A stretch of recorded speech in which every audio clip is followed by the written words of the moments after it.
Bueno, para arrancar este análisis a fondo, quiero que visualicemos algo juntos.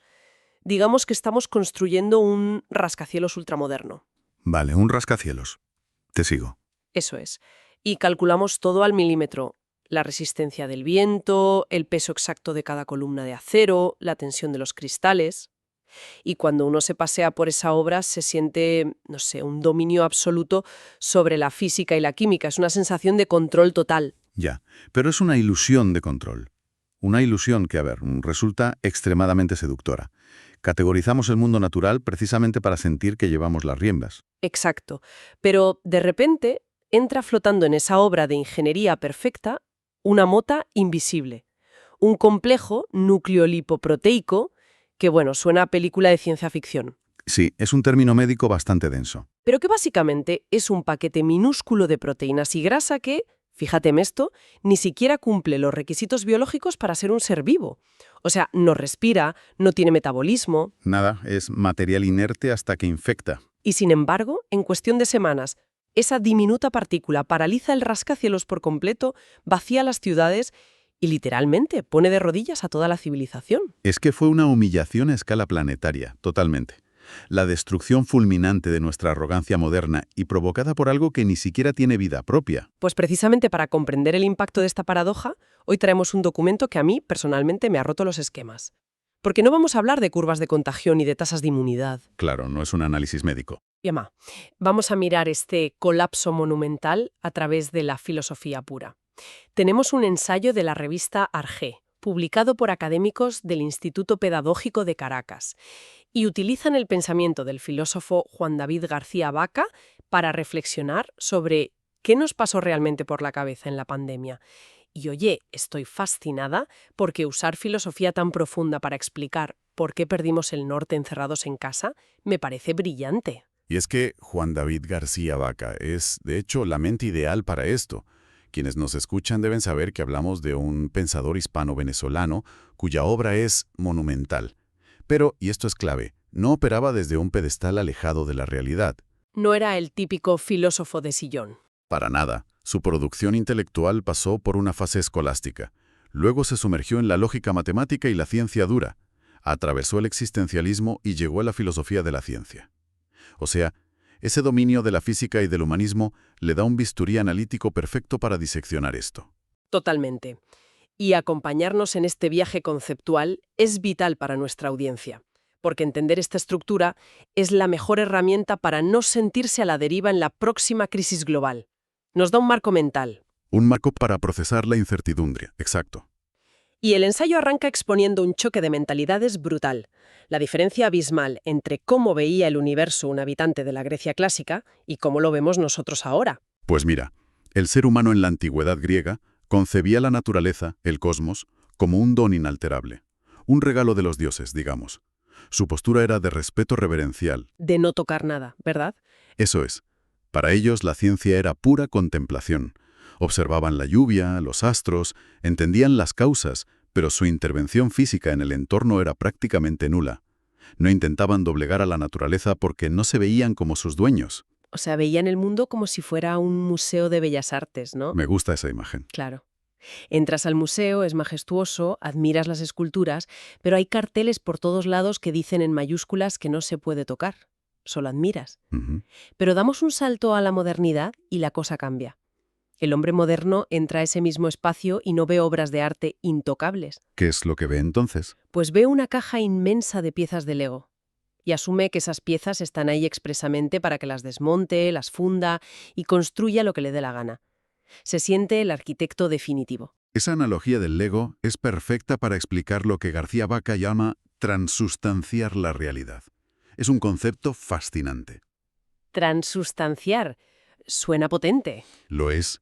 El humano moderno no observa, sino que a través de la invención ejerce una acción creadora constante. Toma el universo físico, que en su estado natural es hostil para nosotros, y mediante la técnica, la techne de los griegos, lo transforma violentamente en un mundo humano. Convierte una llanura en una granja intensiva. Exacto. O funde rocas para levantar rascacielos. O, llevándolo a nuestro tema, manipula virus para crear vacunas. Todo, absolutamente todo, se transforma en un utensilio a nuestro servicio. Ya, pero claro, si ves el mundo como bloques de construcción que puedes alterar siempre, asumes que tu capacidad de dominar es infinita. No hay freno. Y ese afán de progresión infinita nos lleva a una encrucijada muy peliaguda, porque intervenir tan a fondo en la naturaleza no te garantiza que los resultados vayan a ser inofensivos. Vale, y aquí es donde la cosa se pone realmente fascinante, porque esa falta de garantías nos conecta de lleno con el gran debate de esta crisis. ¿De dónde salió el maldito virus? Un tema delicado, sin duda. Muy delicado. Pero el ensayo no lo esquiva. Menciona cómo la mayoría de informes científicos apuntan a un origen natural, el famoso salto zoonótico del animal al humano. Pero también pone sobre la mesa cómo toda la sociedad debatió la hipótesis de un origen artificial en un laboratorio. Y aquí hay que hacer una pausa importantísima. Los autores del texto no meten esta controversia para hacer de jueces epidemiológicos. ¿No se posicionan? Para nada. Se mantienen completamente neutrales sobre el origen real. Lo brillante es que usan la mera posibilidad de ese debate para ilustrar algo filosóficamente aterrador. El hecho de que sea creíble, ¿no? Exactamente. Solo el hecho de que como sociedad debatamos si hemos creado el virus o no demuestra el nivel extremo de transustanciación que hemos alcanzado. Tenemos un poder tecnológico tan bestia que somos genuinamente capaces de fabricar nuestras curas milagrosas, pero también nuestras peores pesadillas. Uf, es que la tragedia no es la coordenada geográfica de dónde surgió el paciente cero. La tragedia es darnos cuenta de que tenemos la capacidad de manipular el material genético como si fuéramos pequeños dioses, pero no tenemos ni idea de dónde está el límite ético. Somos como aprendices de brujo. Total. Como empresarios montando trenes de alta velocidad cada vez más rápidos, pero a los que se les ha olvidado diseñar el sistema de frenos. Y claro, cuando ese tren bala de pura soberbia tecnológica se estrella contra un muro biológico, el impacto psicológico es brutal. Para explicar cómo asimilamos esto, el ensayo acude a la literatura. A Gabriel García Márquez, concretamente. ¡Ah! La peste del insomnio en 100 años de soledad. Madre mía, es que lo lees hoy y pone los pelos de punta de lo profético que es. Es un paralelismo perfecto, sí. En la novela, Macondo sufre una plaga que no les deja dormir. Ponen una cuarentena estricta, pero la emergencia dura tanto que se convierte en la rutina. Toda su vida se organiza alrededor de no dormir y literalmente olvidan lo que era descansar. Nos acostamos con una emergencia y despertamos normalizándola. Y adaptarse a un shock tan profundo no es algo que puedas explicar con una hoja de Excel o con algoritmos. Desde luego que no. Por eso el ensayo introduce una influencia vital en García Vaca, que es el raciovitalismo de Ortega y Gasset. La idea es que, en medio del caos, la vida no puede gobernarse solo por la razón pura.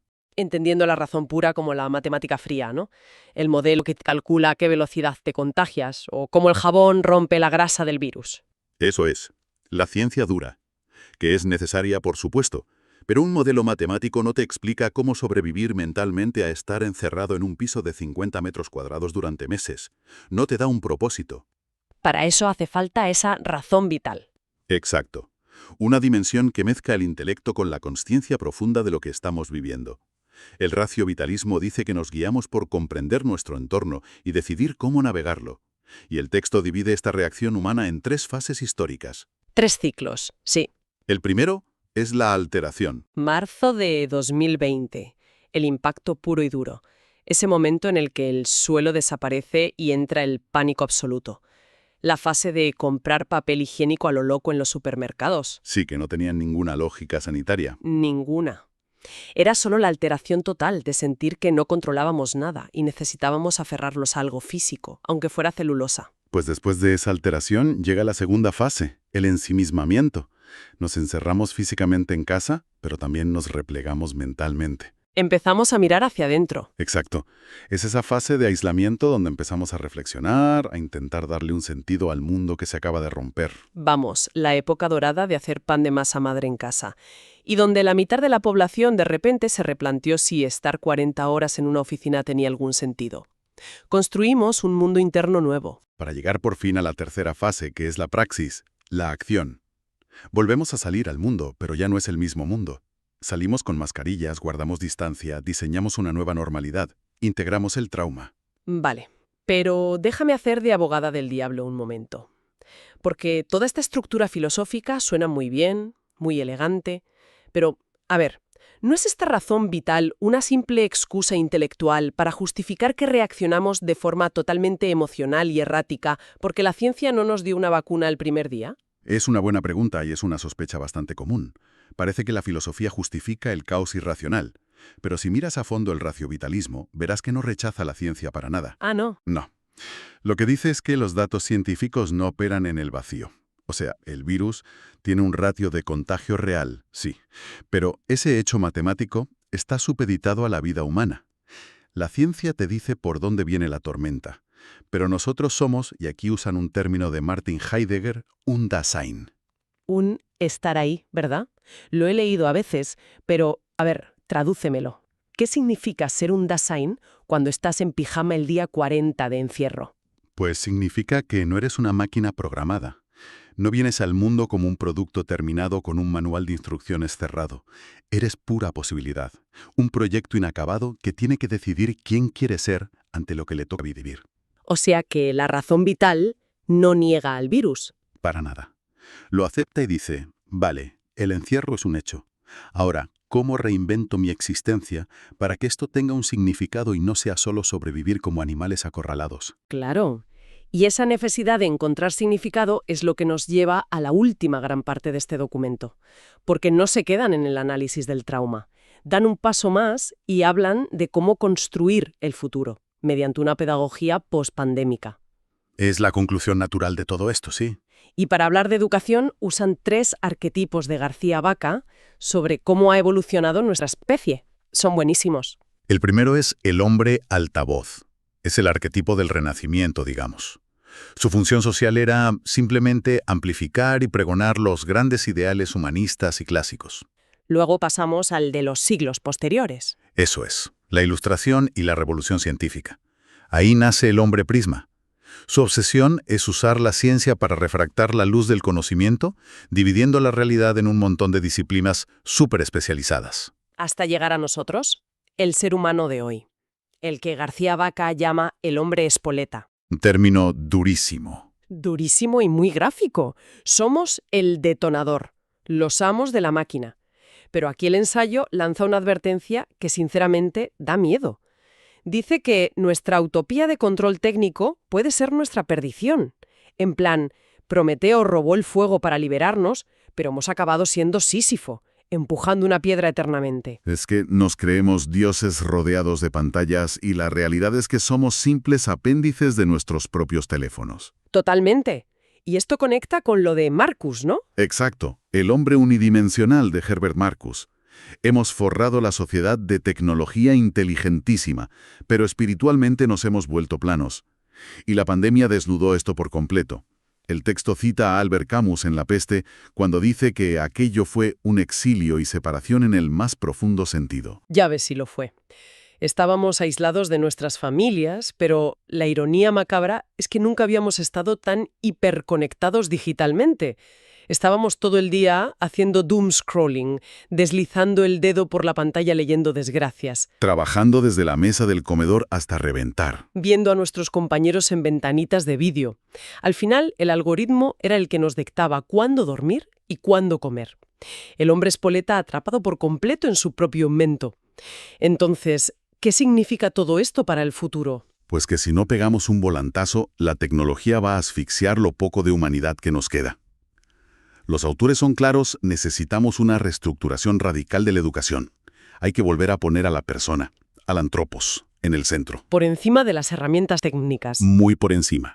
Desarrollar el pensamiento crítico antes que simplemente adiestrar a la gente para usar un software. O sea, dejar de ver las universidades o los colegios como fábricas de trabajadores hiperproductivos que solo saben obedecer las normas del mercado. Precisamente. Hay que rescatar la esencia de la palabra escuela, que viene del griego escole, y fíjate qué curioso, no significaba un lugar de memorización agobiante ni de sufrimiento. Significaba ocio, ¿verdad? Ocio creativo, tiempo libre y digno dedicado a estudiar por el placer de crecer personalmente. La tecnología tiene que volver a su sitio, ser una herramienta para elevarnos, no la dictadora de nuestras agendas. La educación de verdad tiene que transustanciar a la persona para darle dignidad, no para hacerla un engranaje más eficiente. Menudo viaje conceptual acabamos de hacer. Es que empezamos imaginando ese rascacielos gigante, símbolo de nuestra arrogancia, paralizado por un virus que ni está vivo. Una reacción de humildad histórica. Y tanto. Y vimos la diferencia abismal entre el griego antiguo que no tocaba la naturaleza y nosotros que jugamos a los legos con el universo, hasta debatir si hemos fabricado nuestras propias plagas. Pasando por la razón vital para no volvernos locos. Exacto, pasando del pánico en el súper a darle sentido a la mascarilla y al encierro. Y acabando con ese grito de auxilio para transformar las aulas, recuperando la escolé para no ser esclavos de las pantallas. Pues mira, para cerrar todo esto, el texto deja latiendo una reflexión que creo que va mucho más allá de cuál será el próximo virus. A ver, cuéntame. Si gracias a la técnica tenemos un poder casi divino para alterar el mundo, pero un bicho primitivo nos acaba de demostrar lo frágiles que somos biológicamente, la pregunta clave para nuestra sociedad no es qué nueva inteligencia artificial vamos a inventar para la próxima crisis. Entonces, ¿cuál es la gran pregunta que debemos hacernos? La pregunta es ¿qué tipo de dioses queremos ser? ¿Queremos ser unos dioses mecánicos que solo saben fabricar procesadores más rápidos mientras viven aislados detrás de un cristal? ¿O queremos usar todo este poder para, a través de la educación, aprender por fin a ser más profundamente humanos? ¡Guau! Es una pregunta colosal de las que se te quedan en la cabeza mucho después de apagar el móvil. Porque al final, cuando vuelva a soplar fuerte contra ese rascacielos de nuestra civilización, lo que evitará que colapse no va a ser el acero, sino el sentido crítico de los que estamos dentro. Totalmente de acuerdo. Ha sido fascinante desgranar todas estas ideas contigo. Esperamos de corazón que este análisis sirva como una verdadera caja de herramientas mentales para quienes nos escuchan y que estas reflexiones se cuelen en sus charlas del día a día. Hasta la próxima inmersión.